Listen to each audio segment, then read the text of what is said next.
সময় যেটা বলতে চাই সেটা হচ্ছে পিলখানা গণহত্যার মাধ্যমে ফ্যাসিজমের যাত্রা শুরু হয়েছিল, কিন্তু আমরা বলতে ভুলে যাই লগি বৈঠা গণহত্যার মাধ্যমে ফ্যাসিজমের প্রস্তুতি নেওয়া হয়েছে। ফ্যাসিজমের যাত্রা যদি পিলখানা গণহত্যার মাধ্যমে হয়, তাহলে লগি বৈঠা গণহত্যা ওই হিন্দুস্তানের পরিকল্পনায় আওয়ামী লীগ এবং 14 দল সেদিন যেভাবে হায়নার মতো করে লগি বৈঠা নিয়ে বাংলাদেশ জামাত ইসলামের উপর ঝাঁপিয়ে পড়েছিল, সেটা ছিল তাদের ফ্যাসিজমের যাত্রা শুরু করার প্রস্তুতি। ভুলে গেলে চলবে না। এই অন্তর্বর্তী সরকার ক্ষমতায় আসার পর বারবার আমাদের বলেছিল যে তাদের দায়িত্ব নাকি 3টা। প্রথম দায়িত্ব ছিল তাদের বিচার। আমি তাদের ধন্যবাদ জানাই, তারা জুলাই গণঅভ্যুত্থানের বিচারের কার্যক্রম শুরু করেছে। গতিটা ধীর কিন্তু শুরু করেছে, কিন্তু একই সাথে সাথে তারা অন্যান্য গণহত্যাকে অবহেলা করেছে।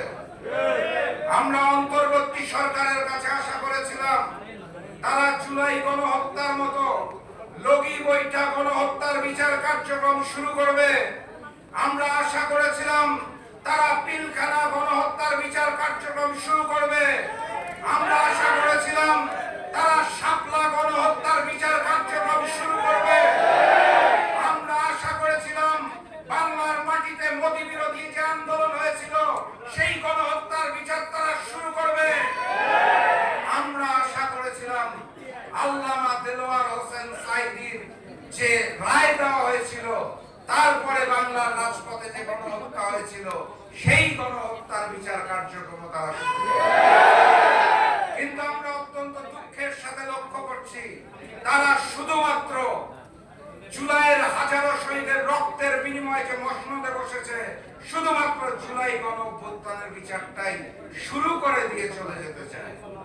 আমরা স্পষ্ট ভাষায় জানিয়ে দিতে চাই, শুধুমাত্র জুলাইয়ে গণহত্যা হয় নাই, শুধুমাত্র জুলাইয়ের শহীদ পরিবাররা আত্মনাদ করছে না, বাকি সকল গণহত্যার বিচার বাংলার মাটিতে করতে হবে ইনশাআল্লাহ।